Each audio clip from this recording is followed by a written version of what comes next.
our board workshop at Hale. So very excited to see all of you all's lovely faces on tonight. We will now call the meeting to order. Will Ms. Betty please call the roll? Ms. Manser. Here. Ms. Wolfsey. Here. Ms. Lewis. Mr. Fierro. Here. Mr. Evans. Here. Mrs. Morris. Dr. Hartsfield. Here. And Ms. Robinson. Here. Is there a motion to approve the agenda for this evening? So moved. Second. There is discussion. Will Ms. Betty please call the roll? Ms. Manser. Yes. Ms. Wolfsey. Yes. Ms. Lewis. Mr. Evans. Present. Mr. Fierro. Yes. Mr. Evans. Yes. Mrs. Morris. Dr. Hartsfield. Yes. And Ms. Robinson. Yes, the agenda is approved. The chair recognizes Dr. Patel to introduce to us Principal Julie Lynch. Thank you, Madam Chair. At this time, we'd love to have Principal Lynch come up and conduct a welcome to the Hale Elementary. Good evening, Board Chair Robinson, Dr. Riddell, Board of Members. I am so thrilled to be here to share with you about Hale tonight. I want to preface this presentation and tell you that we do a school-wide theme each year to unite our school and staff. We use that theme for newsletters, bulletin boards, and other things throughout the year. This year's theme was Hollywood movies, and you didn't pick up on that, from the red carpet entrance and your Oscars and the paparazzi. So we are excited about that. So Walt Disney says our greatest natural resource is the minds of our children. And so that's where we'll spend tonight. So first, a little bit of history about Hale. In 2009, the school was mothballed, and a group of parents met over coffee, and a discussion began of where their toddlers would go to school. Would they go to a charter school, a private school, move to Johnson County? But they really began that discussion saying, how can we get our neighborhood school reopened? And it was really just a grassroots movement. They met with the superintendent that was here at the time. He told them some things that they would need to know. That superintendent left. They began to meet with Dr. Green, superintendent then.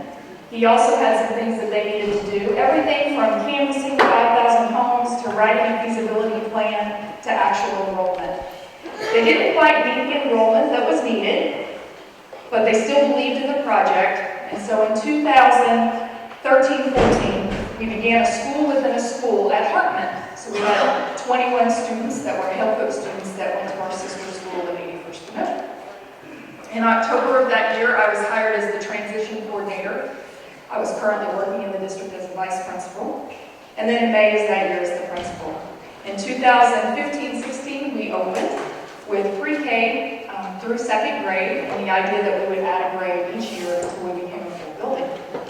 The Friends of Hale, that original group of parents that met over coffee, are still a group. They became a nonprofit group so they could continue to help and support us.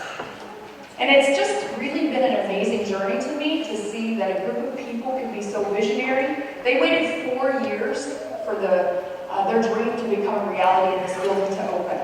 And so it's an inspiring story of dedication and ownership that has continued. Our vision is to equip students to be resourceful, critical thinkers who are making a positive change in their community. Community is a core piece of how we began and who we are and continue to be. A little bit about our demographics. So we currently have grades pre-K through 4. Again, next year we'll add 5th grade, and the following year 6th grade. In order for us to add 5th grade next year and then the following year 6th grade, we need more space. And so we currently have some renovations going on in the upstairs that will add an additional 4 classrooms to our building. We are a true neighborhood school. We only have 25 students that ride a bus. Everybody else walks, rides their bikes, or their parents bring them. Our enrollment is currently at 210 students. When we first opened the school, we were at 121. And because community is the key to how we began and who we continue to be, we have have some second grade students who are going to come and share the Hale Cook song with you.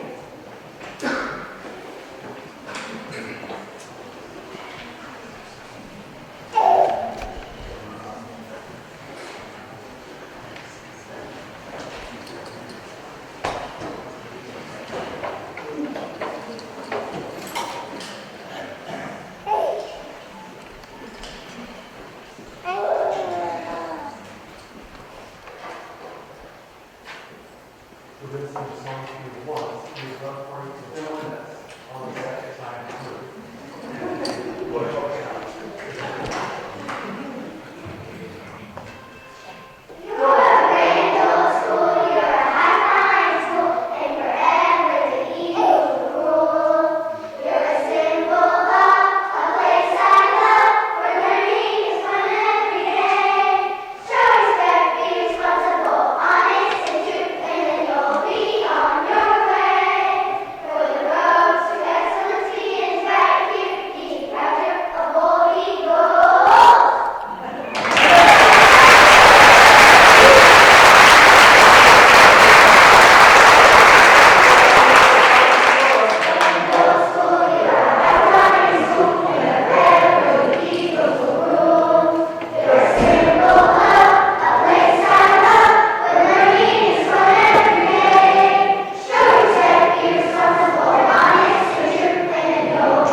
So I'd like to share a few data highlights.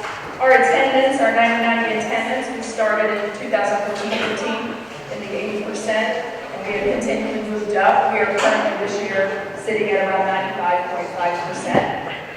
NWA, we consistently have been above district norm in all grades for reading and math, and while most are also above the national norm, last year we won a district award for having the largest percentage of our students meet their NWA goal. Our third graders last year did take the math test. However, we only had 14 third graders in the building, and it requires 30 to have a sample size to get a school score. So while we didn't get a school score, we did get individual scores, and out of those 14 students, 9 students scored proficient or advanced in reading and math. And we are looking forward to having our third graders this year and our fourth graders take the test in May and see how we do. Some additional highlights. We have an amazing set of partnerships here at Hale Cook. Everything from community sponsors to specific event sponsors to others who help with various needs. Just to name a few, we have the Friends of Hale Cook, as I mentioned before. We have Restore Church, Farmers Insurance, KC Chapter of the Dog, and then there will be others that will be shared by video in a few moments. But we love our partnerships and how we can work together. We also have an amazing set of volunteers. We have anywhere from 25 to 40 volunteers that come in every week. Some of them are working specifically with students as reading buddies. And then we also have teacher helpers. We want our teachers to be able to focus on instruction. And so in order to maximize that time, their teacher helpers will do things such as cutting out laminating or work on a bulletin board for them. Things that are important and that need to be done, but they can be done by an assistant or a helper. And so we utilize our volunteers in that way. We also have a great set of alumni who love to get together a couple times a year and tell stories about their times here at Hale Cook. And they are very generous and give back. Many of them volunteer if they live in the area, and then they also offer generous donations at times. Our PTA and parent involvement has been just amazing and grown over the last 3 years that we've been open. Everything from picnics to book fairs to math night. They are a huge support of our students and our families. Next, I want to showcase a video that is a culmination of various events of the first half of this school year. It was made and sent out to partnerships to thank them for the things they helped us with. We've posted it on social media and other things as well. And it was sent out in December as a way to say thank you to these people. Oh.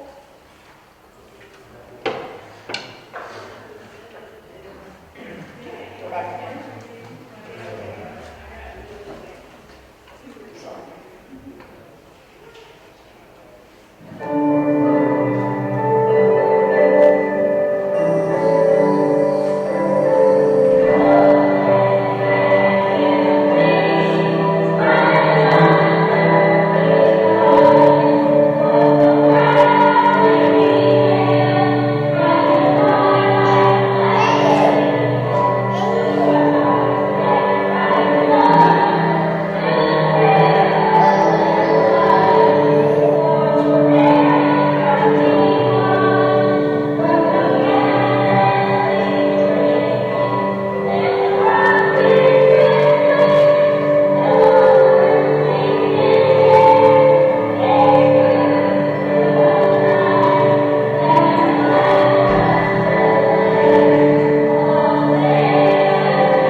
recent Nichols ad for a home for sale. They said it is near the highly sought after Hale Cook School. A parent information group, one person said, I don't live in the boundary and I'm heartbroken. I have told many parents to check out Hale Cook and not to miss the great opportunity. And then in the Casey Star it said, it has been a gamble by the Casey district, but the neighborhood pays off and people are taking a risk and staying the first year. So, do you have any questions?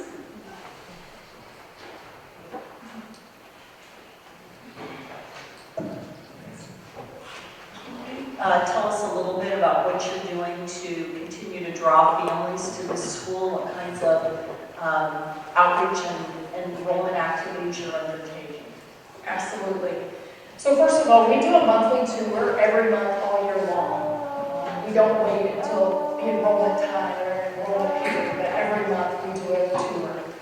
We do lots of publicizing through social media, whether that's Facebook, Twitter, whatever it might be. And then we join any events that we can join, such as Show Me KC Schools and different events, the Waldo Fest and things like that. And then finally, I would just say, by word of mouth, sharing a lot. We have great families that love to be here, and so they tell others, hey, check us out. And I would say the key thing that helps, though, is the monthly tours. Again, not waiting until March to start enrollment time, that's too late. People are already beginning to make choices. We have people come to our tours that have 2-year-olds that are looking then to figure out where their child's going to go. So don't wait until they're 5 and try to draw them in.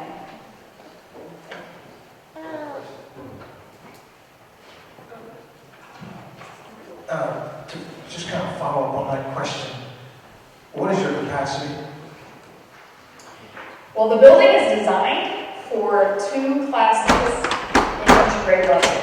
We are already exceeding that because this year we have 3 kindergarten classrooms and we have 3 first grade classrooms, and so next year we need 3 second grade classrooms. So we are going to run out of space. What that looks like, I'm not sure, but as far as the number of people, about 300 is going to be max, and that's going to be putting people in corners. We currently use the stage for music class because I needed that classroom for that first grade class this year. So space is going to be at a premium. It already is, and we're going to continue to feel that tightness even with the 4 rooms that are being renovated upstairs. I see you at 210 now, Yes, sir. and you've been in operation for 3 years. 3 3 years. And this is our 3rd year. Okay, if people were knocking down the doors to get in, it seems like you would have been past that 210, it seems like you've been closer to 300? One of the things, Carl, you have to also realize is that they're on a feeder pattern. So when they started, we started with pre-K for kindergarten first and second. Correct? You on a feeder pattern up. So if I understand numbers correctly, Ms. Lynch, correct me if I'm wrong, when you add, is it roughly 50 each year that you're bringing in? I mean, I'm guessing, but you'll be, when you're at, the feeder is all the way up, you should roughly be at 310. Correct. Is that correct? Yes. And you said the capacity is 37. Correct. So because we don't have 5th grade or 6th grade yet. Right. Correct. 310 by 200? Yeah, because it's on a feed. By design, my understanding was, I was not on board at that time, that it was a decision made by the administration to do a feeder pattern. Right, is it? Does that make sense? Yes. Okay.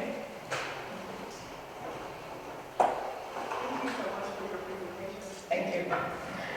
We just give, I just want to make one comment. I mean, I've been around since they were I participated, I think I sat in on one of the coffee when the idea was seeded for the school. And I just think that you as parents and as a community really need to commend yourselves for sticking to getting the school reopened and having a vision and seeing it through. I know that can be a very, very difficult endeavor, and so I just want to applaud you for that.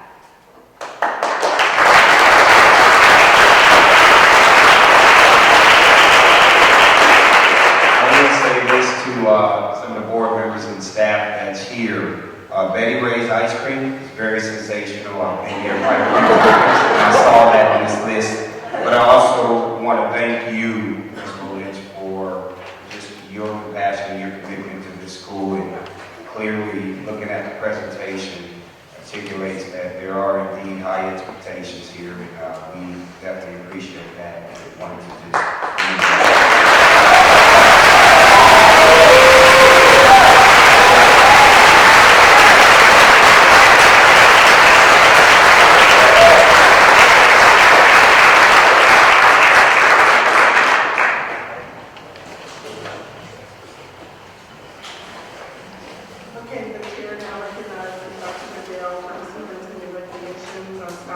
stars and terrific teammates. So before I ask staff to come up, actually at this time, you can actually come up now, but in terms of recognition, I do want to recognize our police chief in the back, Hale. It's nice to have you here with us tonight.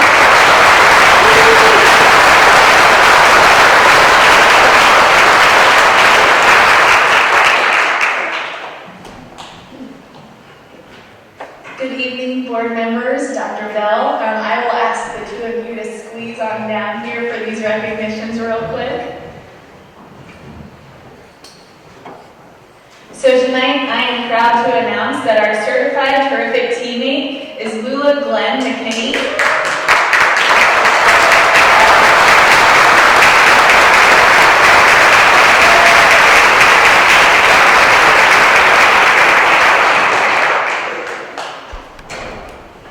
And Ms. McKinney is an instructional support and English language arts content teacher at Success Academy at Knox.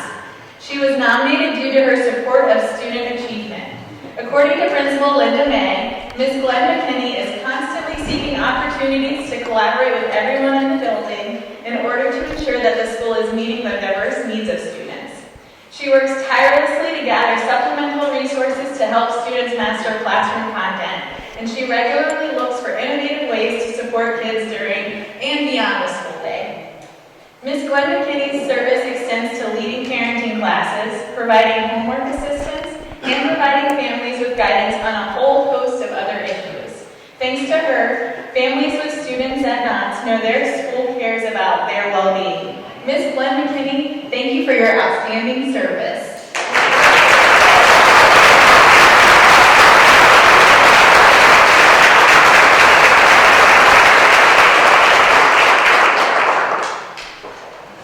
Do a quick photo op.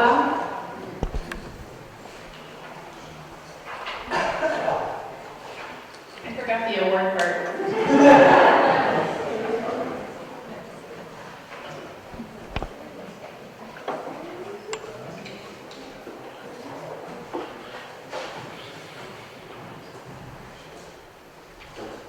All right, and our classified terrific teammate this month is school bus driver Lamar Green. Mr. Green, can you come on down?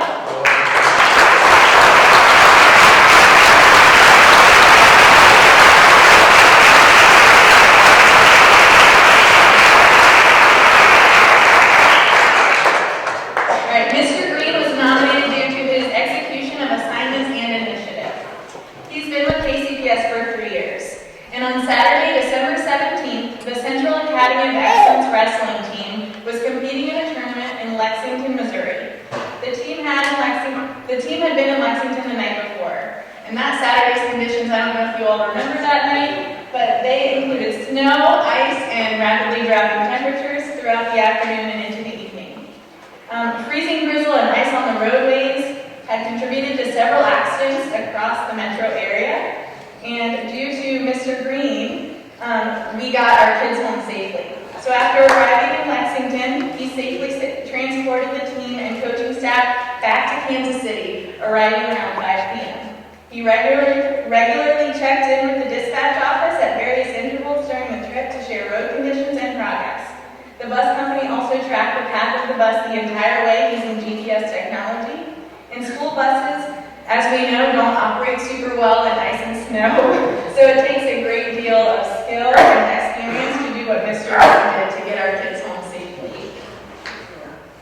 So his diligence ensured our students and staff were not stranded. Thank you, Mr. Green, for your outstanding service to our KCPS students.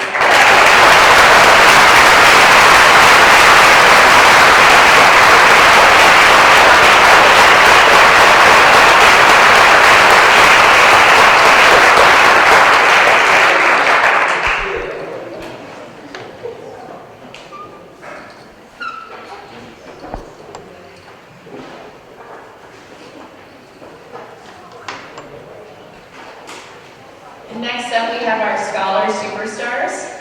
Our first set of Scholar Superstars this month are Border Star Montessori School 3rd grader Daniel Warren and Longfellow Elementary School 4th grader Sophia Bond. Daniel and Sophia, can you join me at the podium?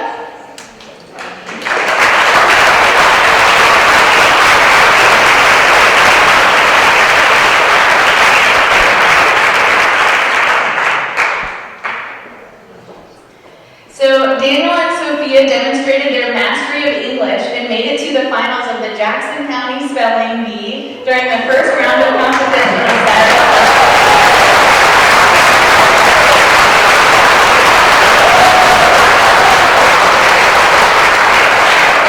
Lauren and Ms. Bond competed against students from across the county. They were among 14 scholars who advanced to the Jackson-Clay County Championship Spelling Bee on the 25th of February at the Kansas City Public Library Plaza branch. The competition is part of the Scripps National Spelling Bee program, and it's sponsored by the Jackson County Mid-Continent Public Library. Thank you both for being such great examples to your classmates and for Kansas City Public Schools. Congratulations.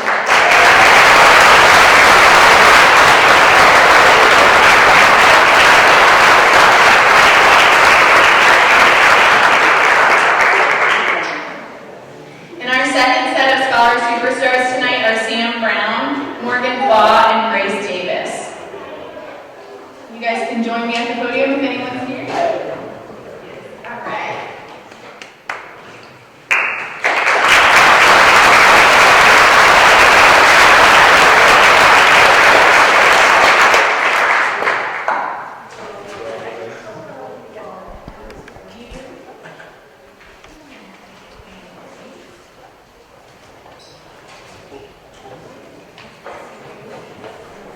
All right.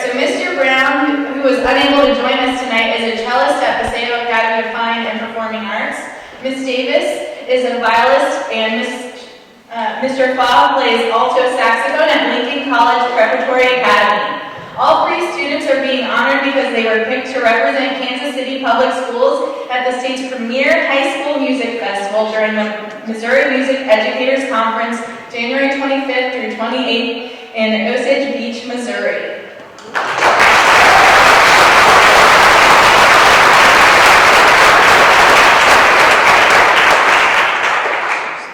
Auditioned to play in the 2017 All-State Orchestra and Jazz Band. Mr. Brown, Ms. Davis, and Mr. Fall already had to prove that they were among the very best young musicians in Missouri during district competition last November. During the All-State High School Music Festival, students participated in about 8 hours a day of lessons, performances, and one more round of competition to determine their positions in the orchestra or jazz band. We thank all three of these Scholar Superstars for making KCPS proud. Congratulations.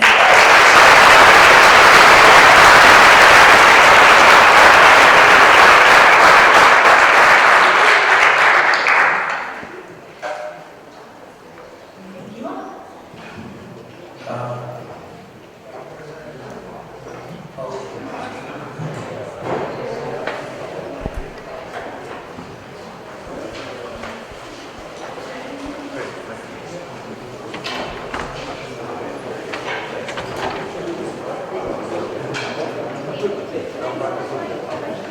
Mr. Evans, do you have a comment?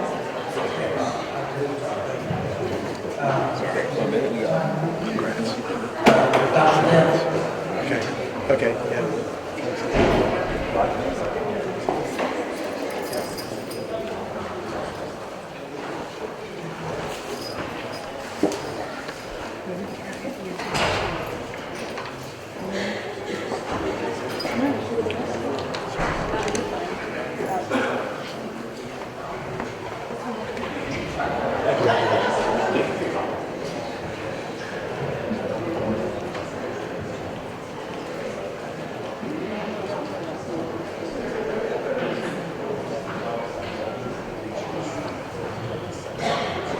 Madam President, Dr. Hale, since this is the kind of recognizing the awards, I would like to recognize Dr. Hale, two people in the audience, Dr. Darrell Davis and Ms. Splendors.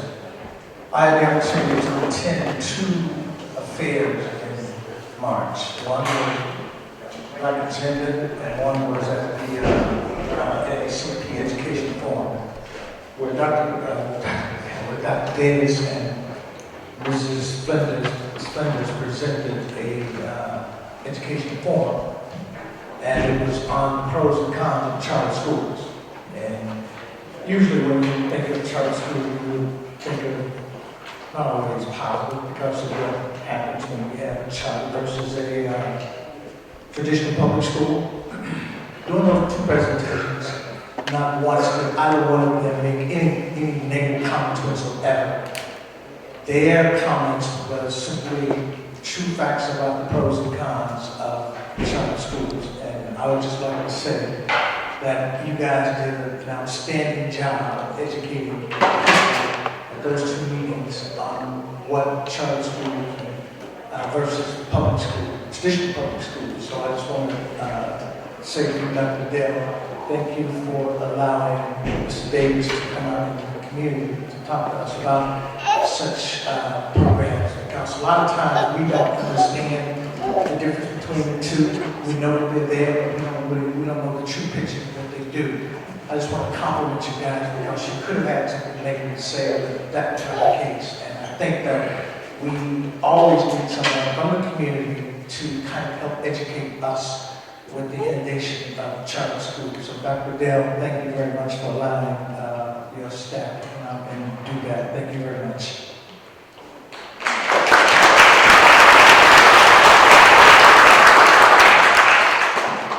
The chair now recognizes Dr. Goodell for our monthly board workshop policy matter bring to board policy for approval. Thank you. At this time, I would ask Jennifer Collier to come up. Many of our union members may be aware, one of the things that our board, we have to abide by is adhering to board policy.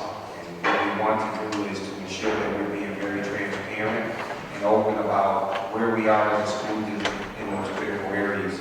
Today is board policy 4.9. We will have Ms. Jennifer Collier who will present our monitoring and community into the board as it pertains to our human resource department. So thank you. Good evening, Board Chair Robinson, board members, Dr. Superintendent Dr. Goodell, and the community. This evening I'm presenting on Board Policy 4.9. And just so everyone knows what that says, it states the superintendent shall neither cause or allow the district to employ staff that cannot advance the district toward its board adopted ends objectives.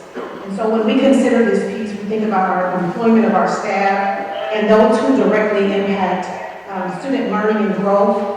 It leads me then to the issues or the challenges that we face as a school system. And so I wanted to provide a little data around the background of the challenge. And for KCPS and other school districts across the state of Missouri and across the country, there is a clear teacher shortage. In a study that was released by the Learning Policy Institute in 2016, it showed that over a 5-year time span, at least there was a 35% reduction in the number or percent of teachers or percent of students that were entering teacher preparation programs.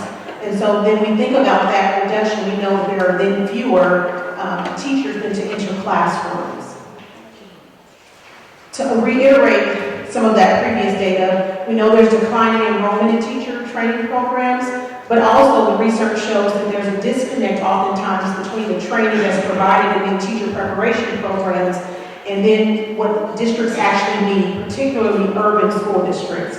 And so in many cases there are shortages in critical areas like special education, math, and science. Also, there's a clear declining interest in the profession. In looking at students that took the ACT, and they indicated what fields that they would like to go into or what they were interested in, there was only a clear drop in the number of students that were interested, but ACT takers increased. So once again, we can see the data shows that fewer and fewer students, people are entering schools of education or even have an interest in the field of education, and that is a concern. Many are calling this a crisis or the crisis in education at this time.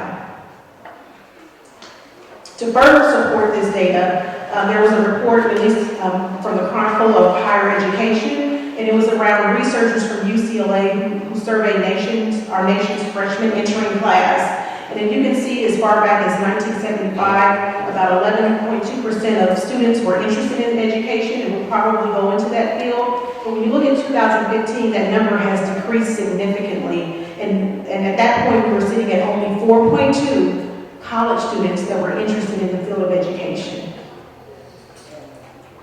So now let's take a look at our current teaching staff.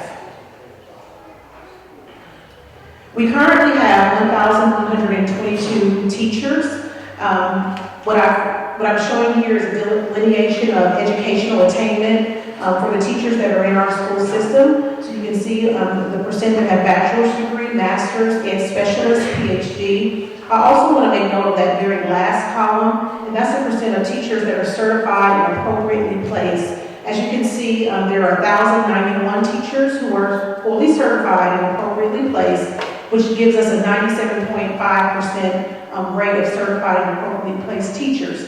DESE allows up to or no more than 5% of teachers to not have the proper certification, and so we are still in compliance. But this is something that we're looking at very closely each year, and we're working hard to decrease that number. So if you want to know the actual number, there are 31 teachers currently who are either not appropriately certified or either not appropriately placed. This next piece of data is around classroom teacher experience. And a part of the reason why I wanted to show that is because the research also talks about beginning and new teachers and the challenges that they have, and particularly in urban areas. And as you can see, our largest teacher demographic as far as classroom experience, those teachers are between 0 to 5 years.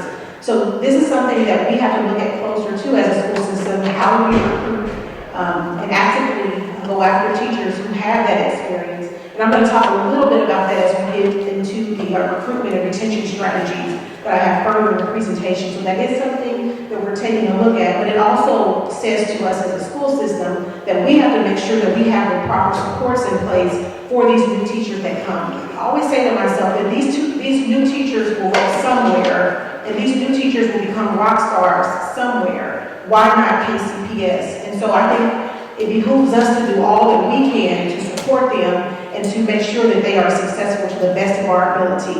And once again, I'm going to talk a little bit about some things that we're doing this year and into the next year to better support our new and beginning teachers. Another critical piece in the research talked about teacher diversity. And I thought it was interesting as I was going through this data. I just attended, and what actually was a part of planning an Educator of Color's conference that occurred just last weekend. And there was a lot of discussion and research talked about around students seeing people in their schools that look like them. And so this particular report by Albert Chamber Institute talked about the importance of teacher diversity. And it says that studies have shown that a diverse teaching force can benefit all students, not just students of color. It's very important for all children to see teachers of color that are teaching, that are leading, and it helps to shape their perspective of people of color. And so some of the benefits that this research showed or indicated was that minority students who have minority teachers typically perform better. Also, teachers of color can serve as role models.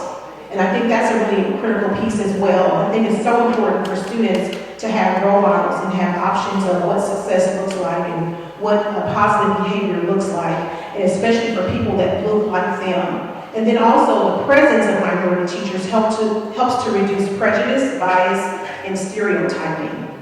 So once again, as we consider these pieces, we need to think about our teacher demographic in comparison to our student demographic, which takes me to the next slide. Here you can see on the left our student ethnicity. As you can see, 57% of our student body is Black or African American, while only 27% of our teaching staff is Black or African American. For our Hispanic students, 28% of our student body is Hispanic, while only 6% of our teaching staff is Hispanic. And you can see that the largest demographic of our teachers is 65% are white. And I just want to reiterate that as we work to recruit teachers of color, we are always going to look and hire the person that's best for the job, regardless of race, regardless of ethnicity. So I do want to make that very clear. But at the same time, we do want to seek out good talent, people that can positively impact and be a positive presence in our schools for our students, and we want people of color that can do that. So we will be looking for teachers in these particular demographics that reflects our student demographic.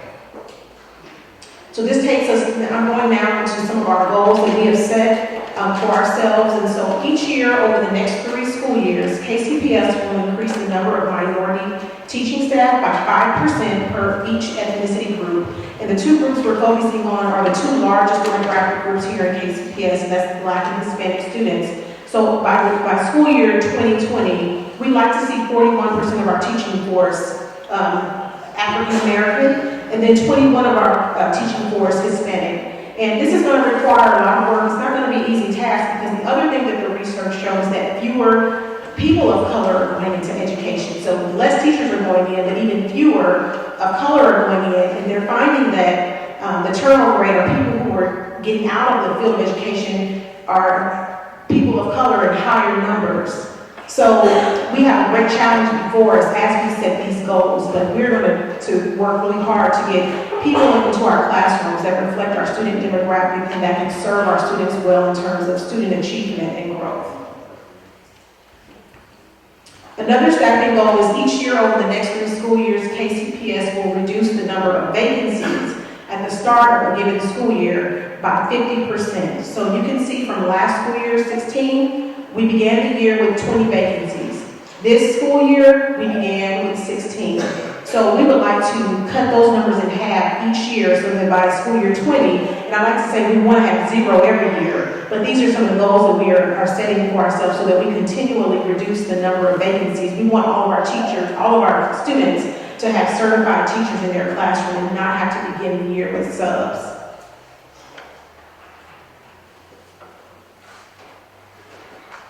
This next piece of data is our teacher retention rate data, and it shows you over the last couple of years and then into this current school year.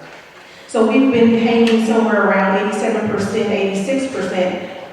As you can see for the current school year, the year's not over, but we're going to keep working hard at this. We're at 97%. What I want to call your attention to is that third column, the total number of teachers who departed. You see a larger number on top. That's the total number of teachers that left in a given year. But the number beneath in the parentheses, that number are the number of teachers that left before the school year was over, so during the course of the school year. So this brings me to the next piece. I think I discovered over the last year and a half that we have a retention problem, maybe even more than a recruitment problem, because we have teachers that are leaving during the school year, and we all know that when teachers leave during the school year, it's not likely that you're going to find a really solid replacement for them. So once again, we have to really focus in on strategies for retention. How do we make our school system one where people want to be, where people feel supported? So that takes me to the next piece around teacher retention. Why teachers leave?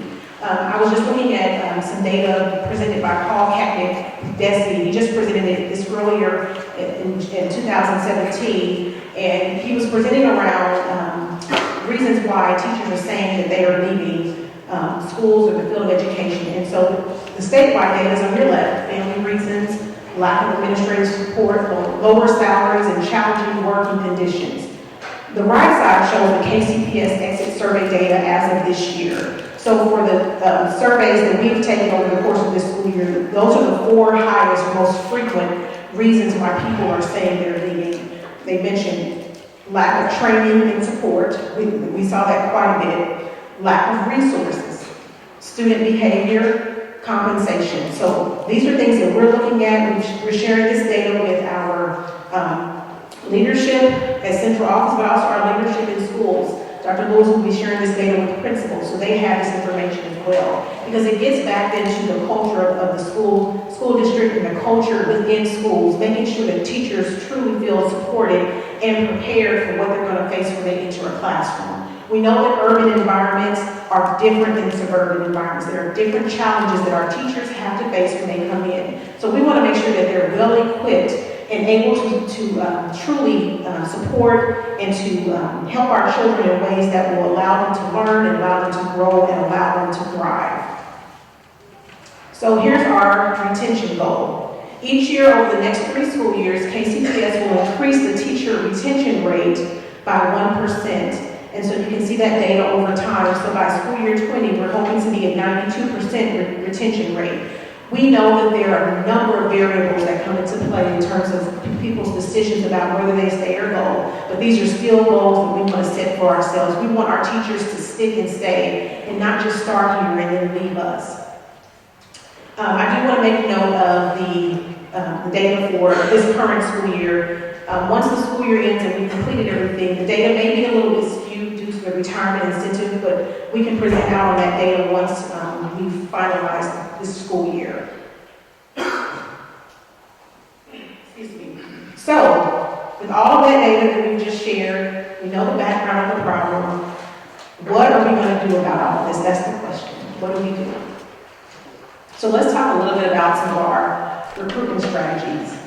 And so I'm going to first share about our college visits. These are our basic college visits where schools of education offer for school districts to come in to meet with their teachers, graduating seniors, and to recruit. And lots of other school districts come in as well to be a part of this. And so I've listed for you which schools we actually visit. And these are schools in the past where we've actually gotten graduates from, so we have continued to go back to these universities.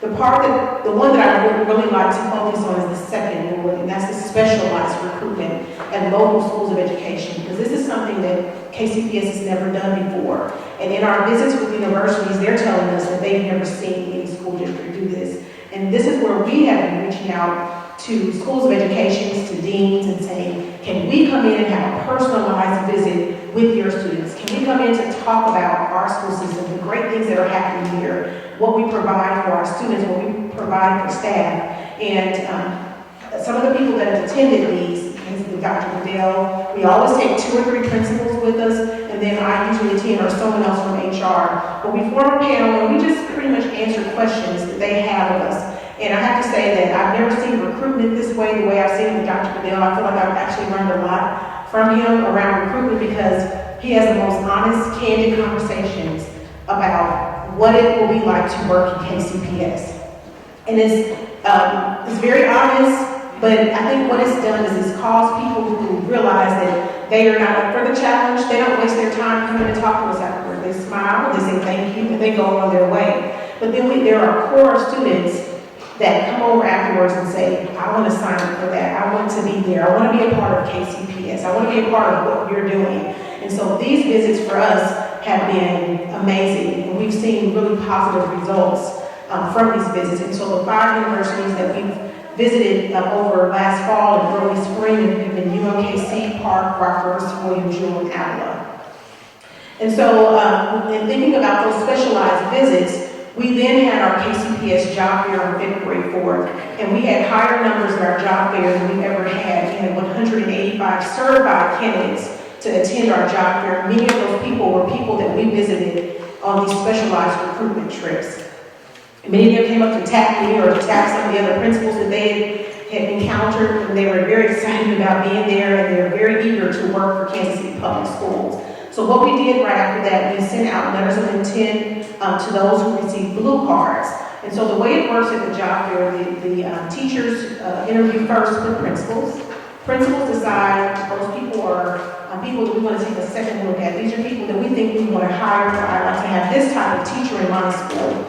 Then those people interview with our senior level leadership, and then they also make recommendations. Yes, I concur, this is someone we want, or no, I'm not so sure, and we take those recommendations and then we send out letters of intent to those teachers. And we sent to 54. Today we have 37 letters signed and returned. And then on March 21st, we will have our principal-teacher match again, where principals will come in and match with the teachers that they feel will be a good fit for their school, because we want principals to have some decision-making power and who's going to come into their school, because who knows better what the school needs, what the culture is in the school, whose skill set will fit best in the school. So the principals will make those final selections on these people that will be with us on that day on March 21st. Another strategy for us, and I talked a little bit about this last year, and I'm mentioning it again. In fact, I was kind of in Dr. Bedell's ear a little bit about it today, again, about this hiring surplus and really having a pipeline of additional teachers beyond what our current FTE count says that we need. So if we only need, let's say, if we only need 12 science teachers, we may hire 15.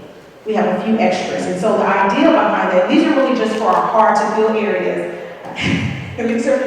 Our interim CFO over here has issues with this, but that's okay. She's a money person. But the reason behind it is because, once again, if people leave mid-year, we already know, we don't have a question about whether it's going to be a properly filled. We know that. We know that, and even if we feel, then you have to wonder, why are people available at this time? Every now and then you get lucky someone's moved to the state. That happens every now and then, but in most cases, if you're hiring mid-year, you're getting someone maybe who other places didn't want. And so we want to put the best before our children, so instead of being reactive, we want to be proactive and already have people in the pipeline ready to go into classrooms. But in the meantime, let's say we don't need anyone, people stay, then we can provide a second certified person in that classroom to help support learning for our children in those key areas where they're being tested, where there's a wide range of skill sets for students, and teachers are struggling to try to differentiate for all of the students. Why not put a second certified person there to help support that? And in doing that, we get a better bang for our buck, and we get higher rates of student achievement because we are providing our students with what they need. Because oftentimes it's hard for teachers when you have a really large range of skills and abilities in one classroom. And this will help meet that need.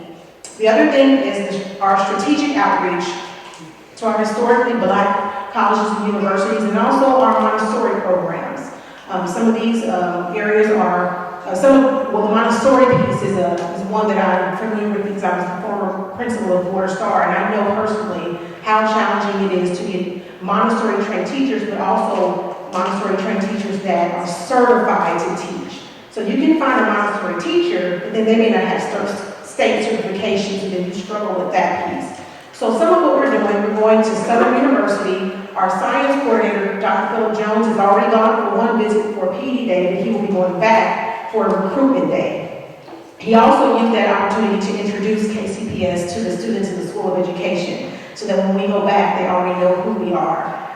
Then Alabama State University, we're utilizing people who have attended these colleges and these schools of education. Dr. Anthony Lewis is a graduate of Alabama State University and a teacher at Central High School. They will be going back to recruit there for teachers who will want to come work here in Kansas City.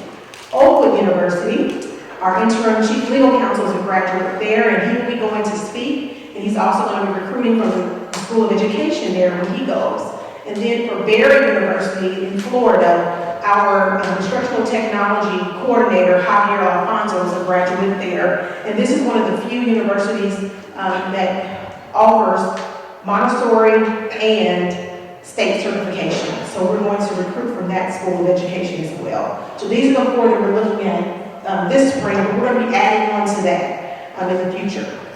And the idea we have is like creating almost like little hubs of university groups, like so all the Howard people are over here, and then all Oakwood people, they have a sort of a network or connection right here in Kansas City. This is the place that they want to be. Okay, then also another key piece is leveraging those key partnerships that we have. And so I just want to speak briefly about TFA, and I always start this conversation with this because I think it's important to note that this is a very different relationship than what we had with TFA years ago. So we're not bringing TFA in to replace current teachers. We would bring TFA in to help us fill some of the vacancies that we have. And a really critical conversation that I had this weekend at the Educator of Color Conference with the TFA executive is that they are now bringing back TFA alumni. So these are people who were been out in the field teaching. So this kind of gets to that seasoned teacher piece that I was talking about earlier. They are bringing them back in to come serve in urban areas. And the way it's going to work is they will work for us as certified teachers. These people are certified. But then they will get an additional stipend on top of that paid by TFA. So this allows us to bring some seasoned people back into our classrooms. And so we're really excited about that. So I told them, I said, well, give us that list first. and then we'll look at the second, because we want to season people first. The other piece is the Kansas City teacher residency. We have 8 of them in our classrooms right now, so these are people that will be prepared to teach and certify next school year. All 8 of them have applied with us, and then we also have 4 from charters that are waiting to come over to us. And then we're also continuing to look at our MU Fellows program. That program has changed just a bit, but we are still looking to recruit from there for some of our hard-to-fill areas. The last piece here is the Grow Your Own initiative. And that's something we've been talking about for a while, and we began to work with a couple universities around developing this and setting our students up for doing some of the coursework on college campuses. And so right now we're working with UMKC, and then we've also been meeting with Allen University. So those are the 2 universities that have reached out that want to help us with this effort. So we're very excited about that, and it will be initiating this fall. And so some of our students are already preparing to go into schools of education. We have a senior at Southeast who will be going into UMKC in the fall. So we're very excited about looking at some of our students and encouraging them in the field of education.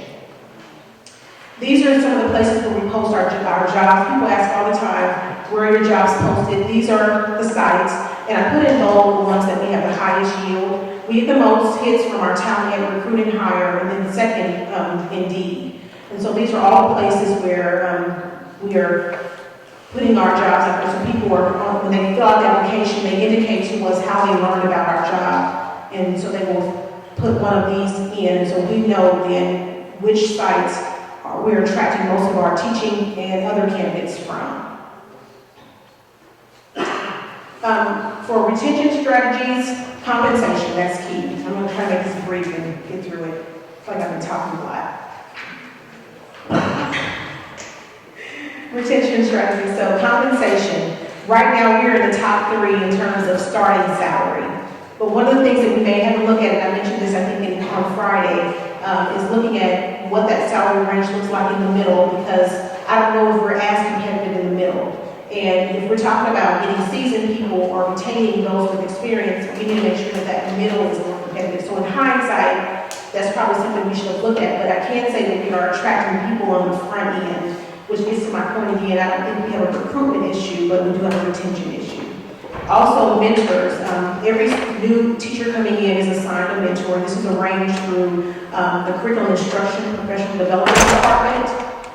We are also currently working on revising our onboarding process completely. The way it currently works, we go through payroll, benefits, those critical pieces that matter, but we want to do more for our new employees, and not just for teachers, all of our new employees. So we are adding components of PD and training around some of the KCPS priorities, those things that we've been talking about, that cultural competency, making sure that people understand the value of various cultures when we celebrate those, equity in our practice and everything that we're doing, trauma-informed care, making sure every employee understands what trauma-informed care looks like, what are those behaviors. And then for our teachers, they will have a second day of onboarding. So right now it's just 1 day. Day 2 will be for teachers to go through the Tyler training, which is our student system, but then they will have a curriculum dive with our curriculum instruction department along with their mentor, so that they don't hit the classroom without having ever looked at, touched, or had a chance to discuss the curriculum. Because that's almost like having a sub come in until they get it figured out. We want to make sure that when they walk in on day 1, they're ready to go and they feel equipped and prepared. We don't want to start them feeling as if they're behind already. And then we are initiating what we're calling teacher check-ins.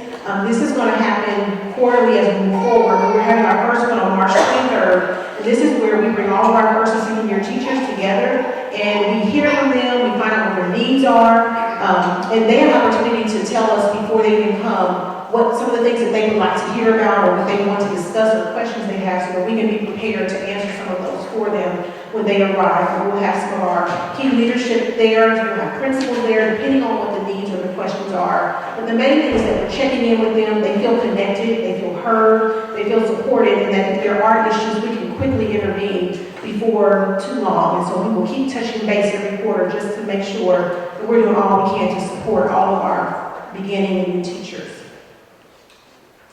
Also, this is the last piece, promise. The question we get a lot are there opportunities for upward mobility? Can I expand my leadership? And so we have developed 2 programs this past fall and this spring, and that's the KCPS Lead. And this is where our teachers or people in our schools are being prepared for leadership. And the great thing about the KCPS Lead is that in partnering with UMKC, we have an opportunity to contribute to what that curriculum will look like and infuse those critical pieces, those things that are important in KCPS. Because once again, leadership in KCPS may look different than leadership somewhere else. We have different needs. So we have an opportunity to weigh in on what that coursework will look like. And some of our employees and leaders have opportunities to help co-teach some of those classes. And then the second one is the KC Plus, and that's a partnership with Kaufman through the New Teacher Project. And this is also a school leadership program. I had an opportunity to visit Philly last year to see this in action. It was a phenomenal program, and the best part about it was the coaching piece. It really helped train that aspiring leader to ask the right questions and look for the right things when they enter the classroom. And that coach walks them through that process after they come out of the classroom. And I had a chance to sit and watch what that looks like. And so that piece was powerful. So these are two options we have for our leaders. And in fact, just today, we just congratulated and welcomed our first cohort of KCPS Lead.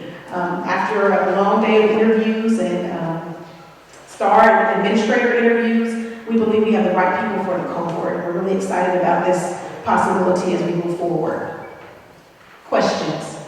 Okay, we're going to do a couple rounds of questions. This configuration makes it very difficult for me to see my colleagues, and so I'm going to start at the end and then work my way around.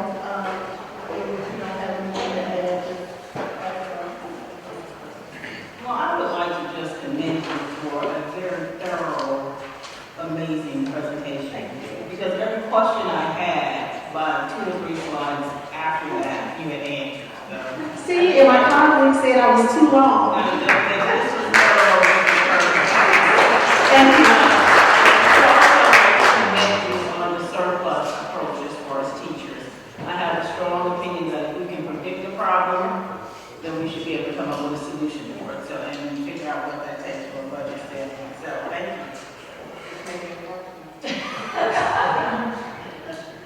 I would also like to thank you for a job well done. When I first started out teaching, my first contract read $7,200. And that was in 73. I'm perfectly honest, I thought I had hit a gold mine. That was a lot of money. But in retrospect, almost 50 years later, the starting salary for a teacher now is what? It's $38,150 $38,150. for KCPS. And once again, we're in the top 3 as far as the metropolitan area. I get that. And when we look at the picture that has been painted by you about the number of teachers over the last, I'd say, 5 or 6 years, it paints somewhat of a big picture for teachers. And you mentioned that Dr. Dell had some good talk to people. I just want to ask him if you would share some of that with your term, if you don't mind. Yes. When I go in and I recruit, I'm very honest. I think many of you know that by now. I speak my truth. And one of the things that I told people was, looked in the audience and I said, listen, I would love to have every single one of you work in my school system. But the truth is, everybody in here can't work in my school system. Everybody's not fit. And I think the worst thing that we can do as an educational institution is try to fill positions and just put people in to say that we fill a position for the sake of filling it. And not only do you destroy that person's career, but you end up destroying children in the process. So what I said to people was, this work is hard. There are other districts where you may be a better fit, where you don't have to do the type of things that our teachers have to do. I just spoke with a teacher back here a few minutes ago. He's mentoring, he's an assistant soccer coach, he's a high school teacher. He's doing far above and beyond what a normal teacher would have to do. And that's what it is called upon when you come in and you work in our school system. And so we made that very clear to every candidate that we will not be offended.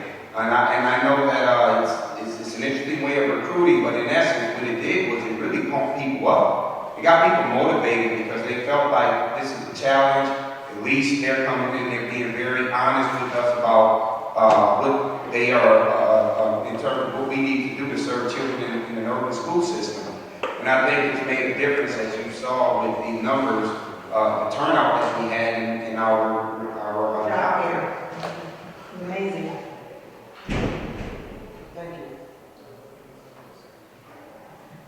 Great presentation.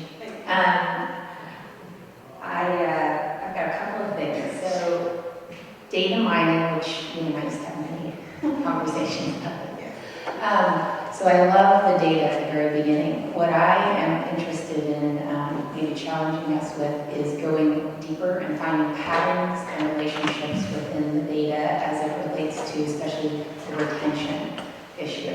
And I think we have a wonderful IT department that is completely capable of helping in this regard. But as you know, my background is to be database marketing. But there are ways to find relationships that will unlock what's going on and help us be smarter when we recruit. And so making sure we're making those right decisions. So I would just challenge us to do that. Kind of to the point that you just made about when you recruit, that, you know, to come here, I've had this conversation with many people too, we need to give a 1.5 kind of effort. Like, it's not a 1 here, it's a 1.5. We need you to be going above and beyond. But when we're asking you to do that, I'm so glad to see you putting some of those supports around those new people, because I think, especially if you're young, it's easier to do that when you've built those relationships and there's that support system and that network to help you make it through that year. Not just the mental piece, but even your near peer. So I would just challenge us to maybe try to, I don't know if that's a formal thing or an informal thing, but when you're putting your all in, you need that informal network to help keep you going in those very tougher days. I would like to just add on to that. One of the things that we are doing this year with our principals, 2 weeks ago, I asked the principal, a full room of people, central office and principal, when's the last time we had a teacher of the year appreciation banquet or a principal of the year appreciation banquet? And no one could raise their hand. I think when you look at retention, one of the things that tend to hurt us is we have to also show people that we appreciate and we value the work that they're doing. We want to be able to send a representative to the Missouri State Teacher of the Year competition. I want to be able to send a Principal of the Year candidate that can compete with the National Principal of the Year competition. And I think we have to put those particular systems in place. We are going to do that this year. This will be the first year. Every school will have a Teacher of the Year candidate that will then be able to compete and be recognized eventually to compete against other teachers from other districts in the state of Missouri. So we're putting all those types of supports and appreciation structures in place. So I just want to make sure that I mention that to everybody too. One other thing, I read the Urban Educator that Council of Great City Schools puts out, and one of the things they're looking at to fill some of the harder areas and to get that experience are veterans. And so they have their own program, so I don't know if that's something that we've looked at, but that seemed to help some of the other schools in our similar. The state of Missouri does have that for veterans. I actually met with the representative early this year, and he will send us information when there are people who, so the way that it works is they find out where those people want to go, and they find people that want to pair with your school district, and they send those names on to us. We haven't had it yet, but I'm anticipating we'll get some. Okay, one question on my audience first, very presentation, to echo the salutes. It had a lot of very valuable, relevant data that's interesting to me. Board policy 4.9, it talks about employing staff here at KCPS, and so a lot of this presentation was around teachers, but another part of that is our ability to leadership. That's something that I've heard Dr. Bedell discuss, and many other people even outside the district say how So I was very happy to see that we're looking at pathways as a retention strategy for our teachers, pathways we're building. But I would like to see in the future, I guess, how we're going about recruiting and retaining quality building leadership as well. Because I think that's a key component that I feel as a board sometimes we're not getting a good grasp on what that situation looks like. So my question is on the number of vacancies. We roughly have 2.5% vacancy in state. I guess state allows up to 5%. No more than 5%. And I guess it's not a vacancy, but it's teachers who are not certified appropriately. Right. That's right. So is that the state rule for all schools, public education? Public. So inside of public, is that school district and charter, or is that just No, charters have a different requirement. They can have up to 20%. teachers who are not certified appropriately?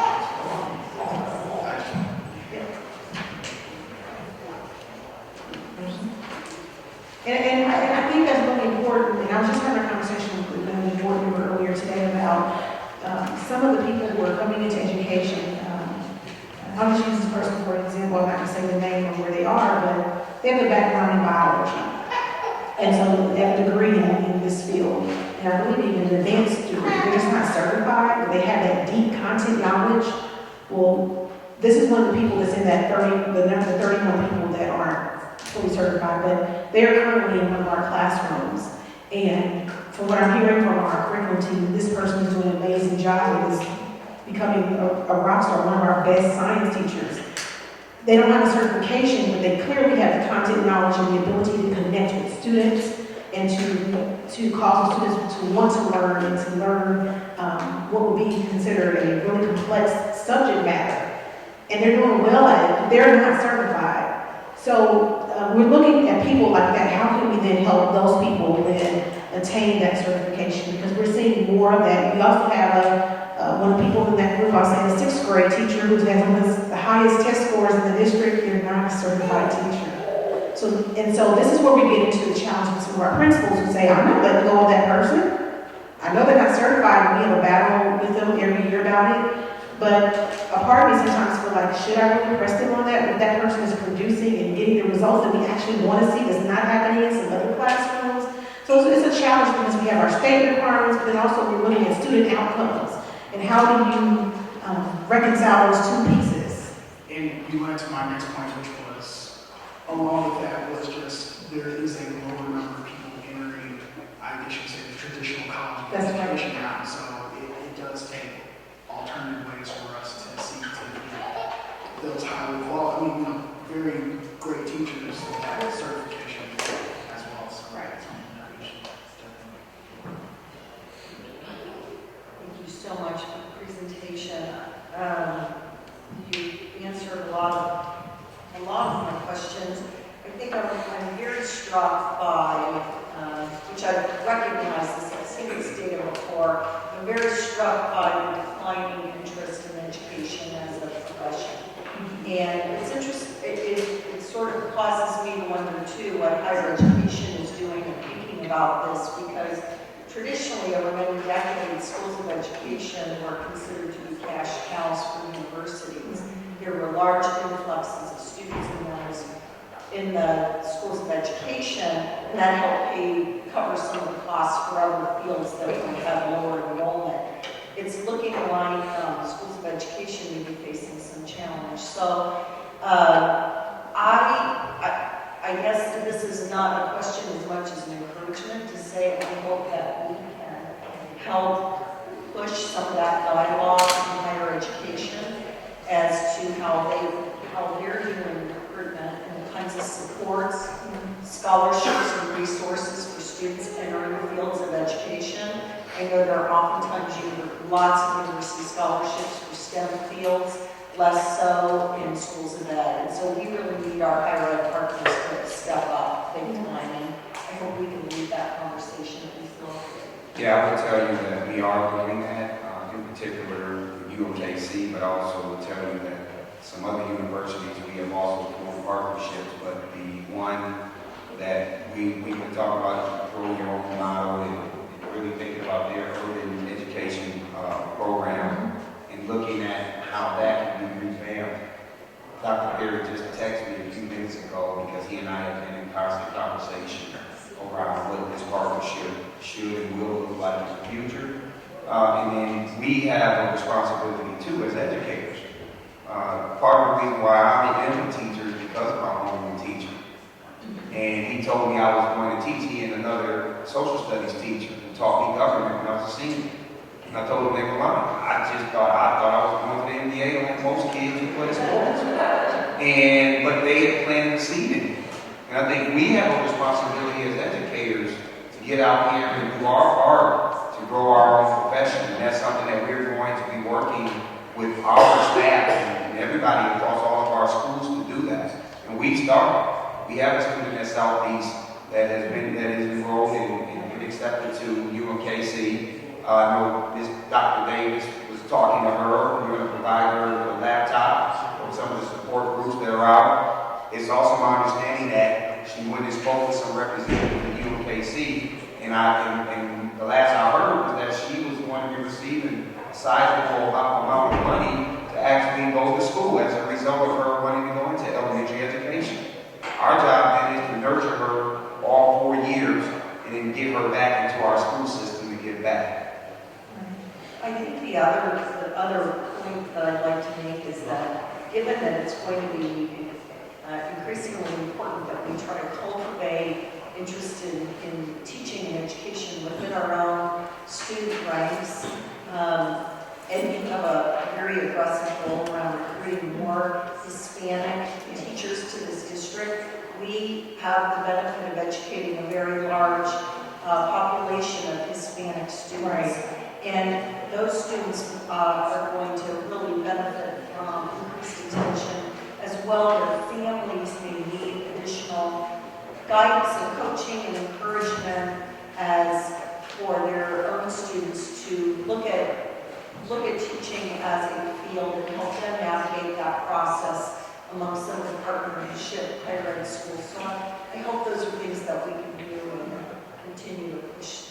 I think that growing our own is really going to be critical in terms of creating our own pipeline for teachers. Trinity and I serve on the Teacher Education Preparation Board at Alabama University. We just met earlier this week, and they invited school districts from all across the metro that they're trying to work with to help develop those global goals. And so we're seeing local universities trying to help school districts with these efforts. And so once again, Apple is one of the ones that reached out to us early in the year, and UMKC. And so I think as we continue to work with them and provide incentives for our students and help educate them around what the field of education is actually like, I think we're going to see more of our own students coming up through the ranks and then coming back into our classrooms.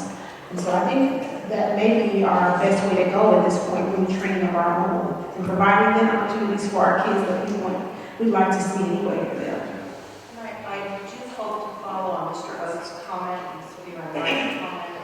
I hope that in the future we can look at what kinds of best practices there are that you're looking at around principal development and growth, because teachers can only be successful in an environment that's whether it's a rich involvement in climate, supportive climate, and we have to look at our principles as well. So I'd like to hear a little bit more about what are considered now best practices in that. Thank you, Madam Chair. I also would like to add, very, very well done presentation. I guess what I would like to see as a further presentation, maybe with the impending annual budget coming up in a couple of months, I really like the information you shared in terms of the exit survey. So there's 4 issues that were cited as why our teachers are leaving. And I know that as you conclude the presentation, you talked about the retention strategies. Certainly you address one of them in terms of compensation. But I guess what I would like to see going forward are some specifics. So like a dollar. So we're talking about enhanced compensation. Is that, okay, we're going to pay teachers a moving fee to relocate here to Kansas City, and included in that, we're going to pay for their housing for the first year. Their compensation is going to be, higher because they speak a second language.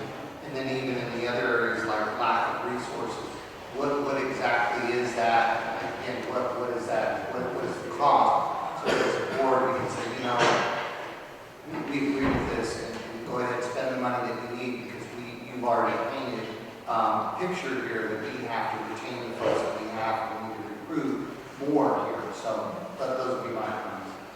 I can add to that. Thank you also for the presentation, and my questions were related to the page that was KCPS teacher retention rate. I was interested in maybe understanding some of the demographics on those who are teaching. How many years have they been with us at KCPS? What was their age, their ethnicity? Thank you, Ginger, because I want to see whether there are any patterns that we're seeing here.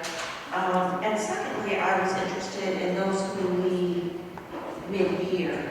I was trying to understand, are they going to other opportunities? Because I was just interested in, other than health and family reasons, the person who leaves mid-year, I was just interested in some of those, having a little bit about that. So I was wondering if I could get some demographics on the larger piece, and then some understanding as to, when we talk about mid-year leaving, when were they leaving, and what was one of those kind of pieces? I'm sorry, what was the last thing you said? When were they leaving, and what was the underlying, I see these other underlying causes, but to leave mid-year, normally persons need employment, so I was just sort of wondering what was sort of driving some of those out, because they were significant numbers. And when I saw on surveys, a lot of them said lack of support, lack of training. That was the number one. In the mid-year? Yes. If those are the ones that we've done this far, the people who have left mid-year. Thank you. Right, another round of questions? I do have a couple of things that come up. Echoing a couple of things that Mr. Oates said, the need to just make sure we're figuring out the principal pipeline and that piece and getting more information on that. The career changes are huge. I'm an engineer that went into teaching as career number 3. Fortunately, we had Kansas City Teaching Fellows Program at the time. So it was another alternative to education to get that piece. I don't know if teacher's residency, Kansas City teacher residency serves that purpose, but just a deeper conversation as far as their capacity, where they're going. 8 is a lot, but maybe not enough. So just curious about that piece. As far as attracting students to the field of education, I agree that higher ed has a certain responsibility, but when you think about sometimes why kids go into careers, it was a summer camp that they had in high school or in middle school. I know a lot of our kids have so many community service hours to the extent that we can package something to help them get their community service hours and dispel some myths that they may have around teaching. I just don't see the profession as one that kids get a lot of exposure and experiences to. You see that so often with STEM camps, design camp, and you see all those other professions. So I don't know where that partnership comes in place. STEM is getting a lot of attention, but there's also STEM education. Somebody needs to be able to teach these kids. So even a lot of kids that are a part of a lot of STEM activity may still have an interest in education. And the other piece is that I think our kids have a huge heart and awareness more so now of social issues. So to the extent that they see that education and equities, a lot of these things from a social issue perspective and wanting to be a part of that solution, that gets, I know a lot of Teach for America people in the door and even experiencing exposure to education. So yeah, so that's my thoughts on that. And then the last other thing, as far as the retention, KCPS teacher retention rates, we do a little more deep dive on that data, like number of years, average number of years of experience that are walking up the doors in the majority of first year, and as predicted, raised content area, then by school. Support can mean a lot of things. Sometimes people are so tired by the time they leave, they don't even feel like fighting that battle and giving you the true picture of what's going on. To the extent that that data that we look at and that as we can give you indicators, I love the fact that you're doing check-ins, and are there any indicators?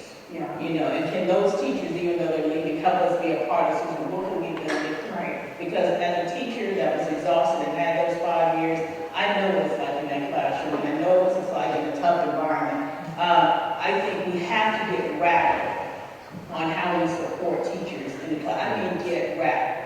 What would it take? Because when you think about even some of the higher performing schools, you hear that the cost of that high performance is teacher burnout. So we have to figure out how do we do urban education, do education reform in a way that we also allow our teachers to stay sane, mentally well, and also have that life balance. So I love to hear like Hale has friends in health, that they have that parent, that piece that's built in. We almost have to figure out and challenge. And one last thing, challenge, I say, with this district, one of our responsibilities is screaming from the rooftop what it really takes and what we really need. Because you have so many people wanting to be at the table, wanting to be a part of the solution, but sometimes we have to figure out how to package up what our needs are that we need some non-traditional, innovative ways to solve. So to the extent that we can figure out how and offer that up to some of those think tanks and people say, okay, how do we solve this? This is not a traditional district thing to solve, but how do we solve it? Because it has to be solved in order for us to do what we say we're going to do.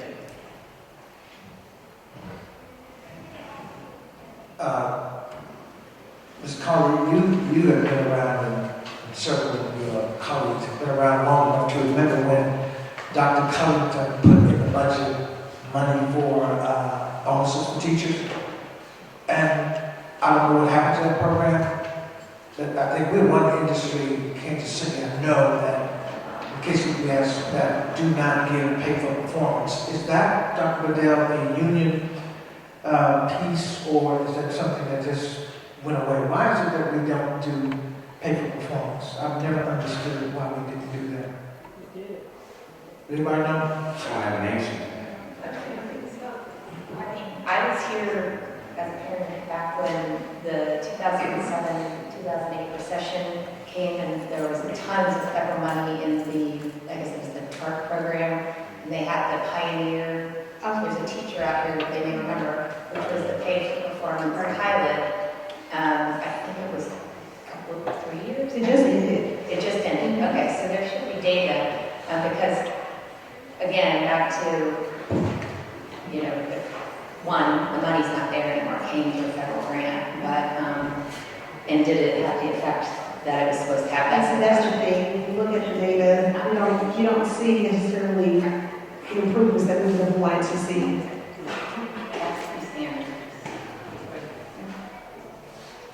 I did have a couple of questions, and again, I appreciate the presentation, especially around the goals and the progression, where we are now and how we're moving toward the goals that we have.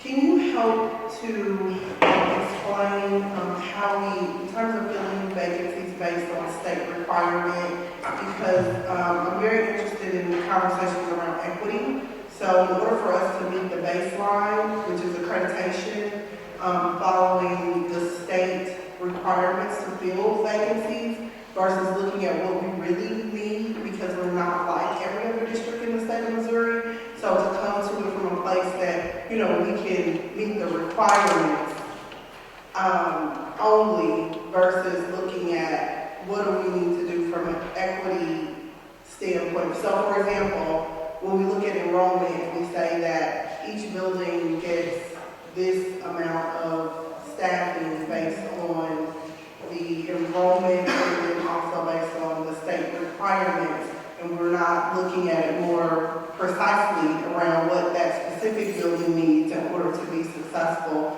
to make sure that all of our buildings are where we want them to be. How are we including equity as a part of the decision-making process?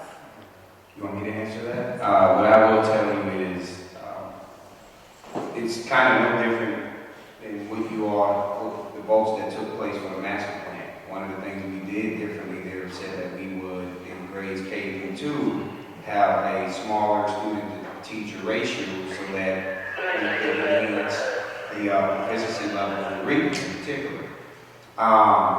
We received a draft report finally on our audit of our instructional program, and we're taking a strong look at that. My staff we haven't had a chance to review it yet. We're going to actually do that on Monday in cabinet, and I believe that as a result of what I've already read in that audit, I believe that's where there will be a lot of conversations around equity, around what we need to do differently, even as we think about possible tiering of how we support schools based on need, enrollment, and various demographics. But in response to the recommendations from that audit, and I know that we will be bringing this information back to you all, especially after we've had an opportunity to process it. But with everything that we will do, we will apply that equity lens on ensuring that what we ask for will definitely help each individual school to be able to make the progress they need to make from an accreditation standpoint. Yeah, and for example, we have 2 high schools saying based on your enrollment, you get 1 VP. Right. But we know that the students in that, school B have different challenges and needs. Right. But we're applying this, one-size-fits-all model based on state requirements and our enrollment numbers. And I just want to make sure that we're looking at it from a more precise approach of precision and giving the building. Right, and we are.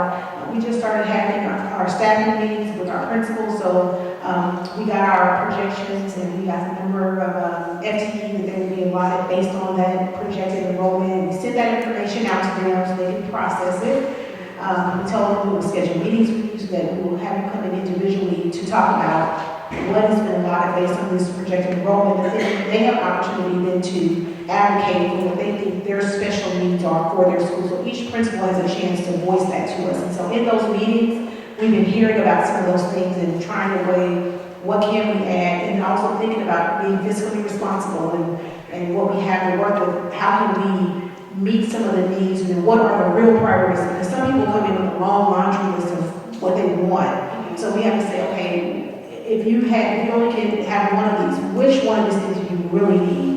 And so then we're going back as a team to look at how we can meet the needs of the schools within that budget that we have. And one of the things we had talked about a lot as a board is the school-based assessments and like looking at school by school. So getting an update as to where we are, with looking at our building leaders as having more time and that kind of thing, which is important. But are we looking at, school by school when we're making these allocations and what that assessment? I don't know if the council of Grace schools have taken that into account or looked at it from the overall system. The other last question that I had was around when we receive monitoring reports, we kind of get a gauge as to if we're in compliance or not. So what would be your evaluation based on are we on target, or are we approaching from the green to the red? I would say, honestly, I'd say we're approaching almost, because we're just implementing some of these things that I shared. Like, we've never done the teacher check-in, so if I say that we're fully compliant there, have we really been meeting the needs of our new teachers in the way we should? I know we have mentors, but now we're adding this new piece, and once we get that going, the first will be March 23rd, I think that we're moving then toward compliance, just to give you an honest answer. I'd like to be able to say compliant, but I think as we do some of these new initiatives and strategies, that we are moving closer in that direction. Because we're doing some things now that we've never done. Madam President, one thing I would like to actually formally request is we do need building leaders that are showing up at 1.5 in order to do what, if not 3 point, whatever the number is, 300% in order to do what really needs to be done for our communities.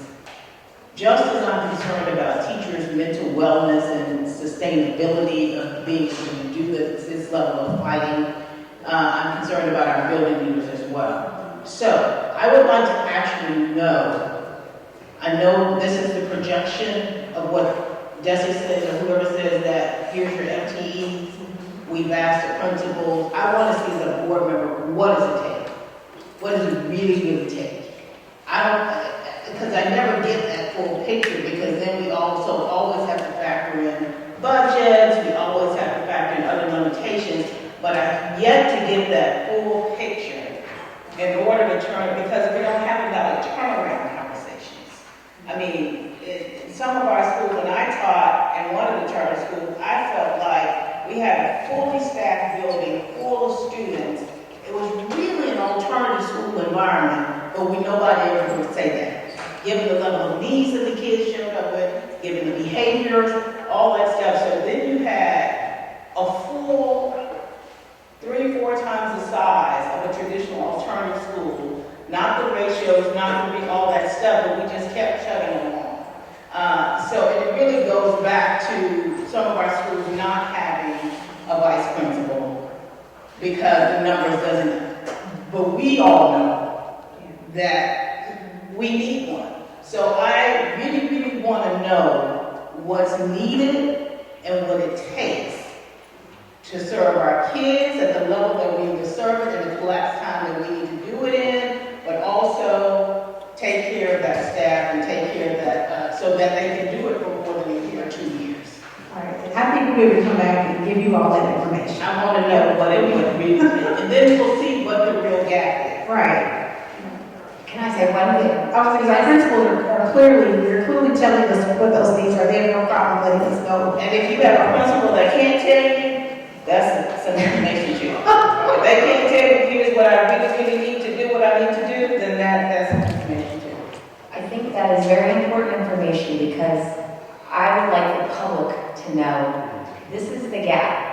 And this is where I often, as a parent, felt I could be the most effective, which is show me what it is you need so I can go advocate for it. I can go call state legislators, I can go call my federal legislators, but that's what it's going to take, and so we need that information in order to start that conversation. Thank you, Dr. Bedell. Thank you, Kendra, for your informative presentation. It's been a great workshop.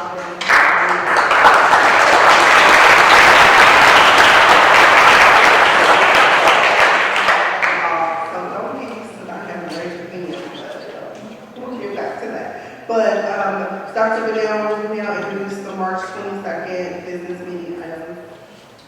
Yes, thank you, Madam Chair. Trying to see if it will pop up on the screen, but we will move on. We're going to ask the board to take action on the purchase of Homeboy all-in-one computers for our staff and our schools in the amount of $953,498. We will ask the board to take action on that purchase on March 22nd. If there's no other business to come before the body, again, thank you to our public, our beautiful public, for coming out and giving them a round of applause. Our next meeting will be at the new Board of Education on 2901 Church. Please come and help us celebrate our new from show 11 down to Children's Rewards at the community. We invite you to come and be a part of that.